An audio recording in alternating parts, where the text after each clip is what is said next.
세상에는 이상하고 놀라운 일들이 참 많이 일어나고 있습니다. 우리가 먹는 소금을 받으라도 굉장히 참 놀라운 그런 모습이 있습니다. 소금은 정말 필수품 중에 하나인데 이것은 세 가지 특징이 있어요. 하나는 음식의 맛을 내는 역할을 하고, 또 하나는 방부제 역할을 합니다. 그리고 사람이 소금을 먹지 않으면 죽습니다. 이런 소금이지만 그 원소를 하나씩 따져서 분석해 보면 절대로 먹으면 안 되는 겁니다. 이렇게 중요한 소금이 따로따로 떼면 나쁜 독소로 만들어져 있거든요. 그러니까 소디움이라는 그런 원소와 클로라이드라는 그런 것이 두 개 합쳐져서 소금이 되었는데, 이 소디움과 클로라이드는 독소가 있어서 먹으면서 죽습니다. 그런데 이게 합쳐져서 소금이 된 것은 희한하게 사람의 생명을 살리는 그런 역할을 합니다. 또 우리가 먹는 물도 마찬가지예요. 원래 물은 수소와 산소로 이루어져 있습니다. 산소는 불을 더 뜨겁게 하는데 사용하고, 그래서 용접할 때 쓰고 있지요. 수소도 불에 타고 이런 역할을 합니다. 수소나 산소를 따로따로 먹는 것은 굉장히 위험한 일입니다. 물론 의학적으로 산소를 약간 농도를 적당히 해서 호흡기에 사용하기도 하지만, 그러나 이것이 합쳐서 물이 됐다는 게 굉장히 특이한 일이지요. 세상에는 이런 이상하고 놀라운 일들이 참 많습니다. 오늘 성경에도 보면 이런 놀라운 일들에 대한 얘기를 하고 있어요. 11절에 보면 태어날 때부터 장애인으로 있던 사람이, 이 사람이 걷게 된 것에 대해서 놀랍고 크게 놀라더라, 이런 얘기를 하고 있습니다. 그리고 오늘 12절에도 보면 베드로가 왜 놀라느냐 이렇게 묻습니다. 옛날 성경에는 왜 기이하게 여기느냐 그렇게 말합니다. 그러면서 그 다음 또 질문이 왜 우리를 주목하느냐 이렇게 이야기합니다. 그러니까 지금 이 사람의 사건은 사람들이 볼 때 놀랄 만한 일이기는 합니다. 그런데 이 사람들이 놀라고 또 놀랍게 여기더라 이런 얘기들을 하는 걸 보면 왜 놀랍게 여겼을까? 그것은 합당한 이유는 이 사람이 걷지 못할 사람이 걸었다, 그것에 놀라는 겁니다. 도저히 걸을 수 없는 사람이 걸었다, 그렇게 표현할 수 있는데, 사실은 따지면 종교적인 의미가 그 안에 포함되어 있습니다. 자, 장애인으로 태어나든지 살다가 장애인이 된 사람은 하나님께 저주를 받아서 그렇다, 그렇게 얘기합니다. 병이 걸리는 것도 마찬가지겠지요. 정상적으로 있다가 예를 들어서 문둥병이 걸렸다, 이거는 100% 하나님의 저주입니다. 천형이라고 그렇게 말합니다. 그런 사람인데 이 사람은 태어날 때부터 장애인이었어요. 그러면 이미 태어날 때부터 하나님의 저주를 받은 사람으로 여기고 있단 말이에요. 그러면 이 사람이 다시 정상적으로 걷게 되었다는 것은 있을 수 없는 일이고 있어서도 안 되는 일입니다. 그들의 종교적 의식 속에서 보면 그렇게 말합니다. 자, 이렇게 저주를 받은 사람들이라고 생각하기 때문에 이런 사람들이 아프거나 또 더 어려운 문제가 생기거나 그러면 우리가 가서 위로해주고 격려해주고 뭔가 도와주고 그렇게 하는 게 아니에요. 오히려 더 욕을 합니다. 당신이 저주를 받았으니까 당연하다, 싸다 이렇게 이야기를 하면서 오히려 더 독소를 내뱉고 비판하고, 저주를 받은 사람이 이만큼 그것도 다행인 줄 알아라, 이렇게 이야기합니다. 그러니까 얼마나 고통이 이중으로 힘들까요? 일단은 아픈 것도 힘들지만 사람들의 싸늘한 시선 때문에 사는 게 굉장히 힘듭니다. 이게 종교적 의미예요. 그런데 이 사람이 나았다 이러면 저주가 풀렸다는 얘기거든요. 저주가 없어지고 특별히 하나님의 특별한 은총으로 복을 받은 사람이다, 이렇게 되어지니까 이건 너무너무 충격적인 거예요. 어떻게 이럴 수 있냐는 거예요. 당시 사람들의 생각은 하나님의 특별 은총을 받기 위해서는 무슨 특별한 일을 하거나 특별한 공로가 있어야 된다, 그런 생각을 하고 있습니다. 그런데 오늘 이 미문에서 구걸하던 사람은 아무런 특별한 공로라 특별한 일을 한 적이 없거든요. 구걸한 거 외에는 아무것도 없어요. 그러니 이런 사람이 나왔다는 것이 있을 수 없는 일이 있어졌고 있으면 안 되는 일들이 생겨버린 거니까 너무 놀란 거예요. 이런 이 배경이 깔려 있습니다. 자, 그런데 베드로가 왜 놀라느냐 이러면서 약간 강하게 이야기합니다. 반어법으로. 그러면서 저 사람이, 베드로와 요한이 이 사람을 낫게 했다, 그렇게 생각하고 있으니까 왜 우리가 권능과 능력으로 그렇게 낫게 한 줄로 생각하고 우리를 주목하느냐, 이 얘기를 또 한 번 하고 있습니다.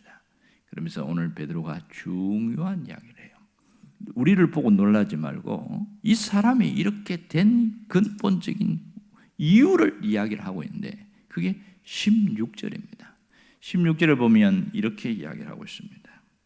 그 이름을 믿음으로, 그 다음에 예수로 말미암아 난 믿음이 너희 모든 사람 앞에서 이같이 완전하게 하였느니라, 이렇게 말합니다.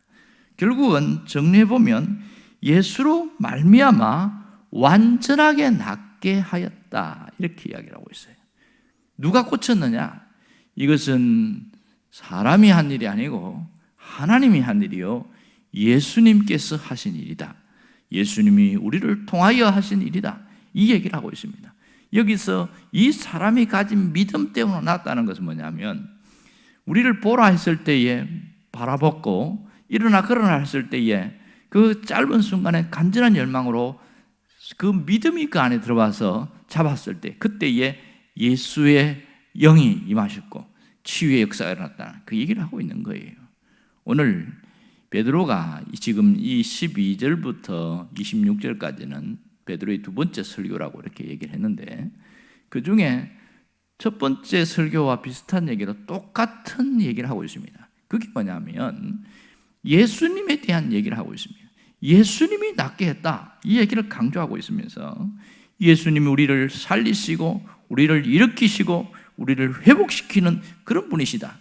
지금 눈앞에 안 계시지만 영으로 우리와 함께 하시는 분이다, 이런 얘기를 하면서 그분이 이 사람을 낫게 했다, 이런 얘기를 합니다.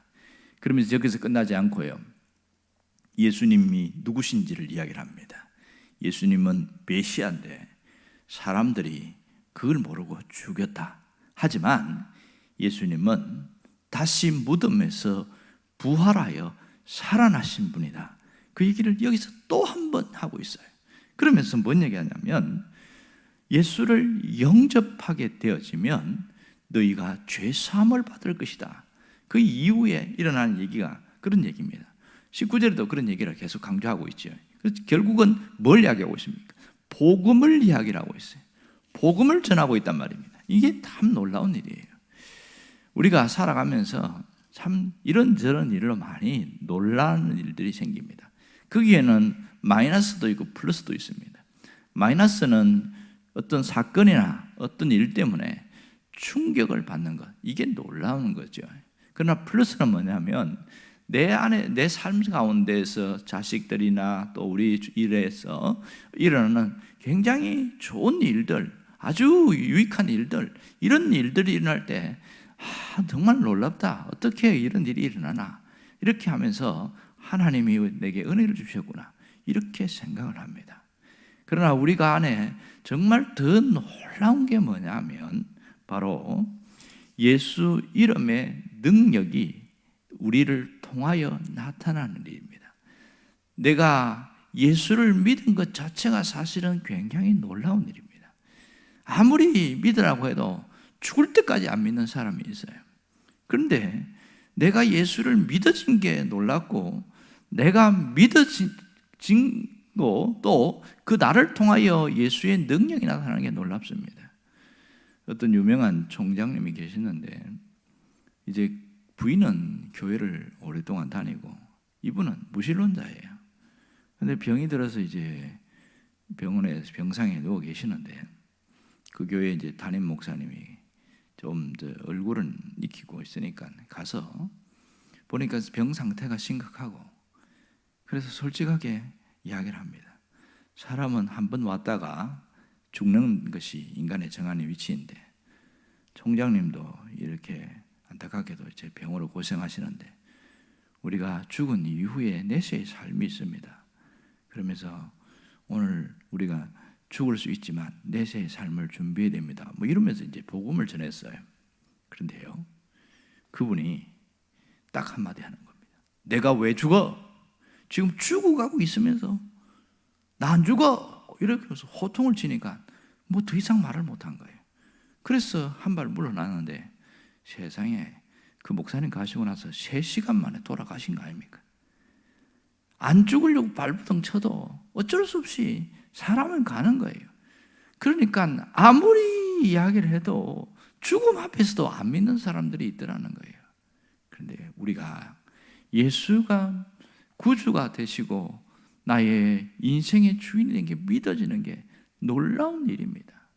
그 가운데 주님이 나를 통하여 이 일을 하시는 게 더 놀라운 겁니다. 우리를 사용하시는 것에 놀라워해야 됩니다. 하나님이 나라를 세워나가는데 부족한 우리를 통하여 하나님이 그 일을 하시거든요.